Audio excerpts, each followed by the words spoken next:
the use of cinnamon to help treat diabetes remains controversial. We know that cinnamon is so good at controlling one's blood sugar that you can cheat on a diabetes test by consuming 2 teaspoons of cinnamon the night before your glucose tolerance test. Basically, they make you drink some sugar water and see how well your body can keep your blood sugar levels under control. And if you eat those 2 teaspoons right when the test starts, or 12 hours before, you can significantly blunt the spike. A half teaspoon of cinnamon does not seem to be enough, but about a teaspoon a day does appear to make a significant difference.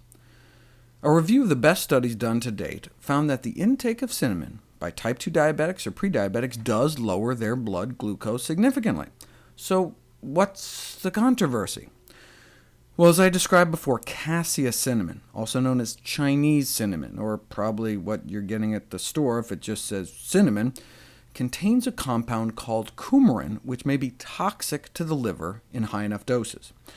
Originally, the concern was mainly for kids during Christmas time, where they might get an above-average exposure, but more recently some researchers suggested that kids just sprinkling some cassia cinnamon on their oatmeal a few times a week might exceed the recommended safety limit.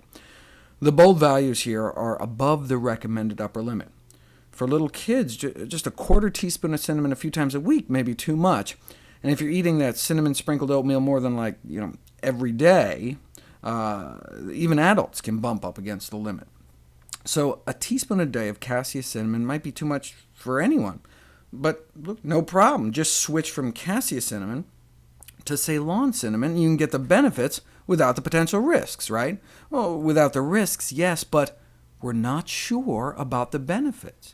Nearly all the studies showing blood sugar benefits of cinnamon were done on cassia.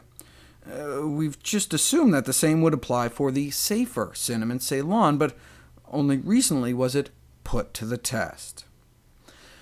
Owing to the presence of that toxic compound, the Federal Institute for Risk Assessment in Europe has warned against consuming large amounts of the cassia cinnamon, suggesting a switch from cassia cinnamon to Ceylon cinnamon, also known as true cinnamon. But we didn't know whether or not the true cinnamon had similar benefits until now. We saw that nice blunting of blood sugar levels in response to cassia cinnamon, but in response to Ceylon cinnamon, nothing. Bummer. Right? In fact, they're thinking, maybe that potentially toxic coumarin stuff was the active ingredient in the cassia cinnamon all along. So, take out the toxin, you take out the benefit. So they conclude, yeah, it's great that health authorities are recommending the switch. However, the positive effects seen with cassia could then be lost. So, should we give up on going out of our way to add cinnamon to our diet?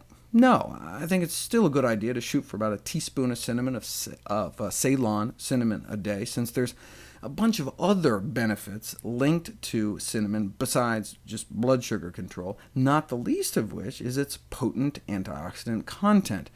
In fact, one of the cheapest food sources of antioxidants, beating out the cloves and coming in just under purple cabbage. But cinnamon can no longer be considered a safe and effective treatment for diabetes.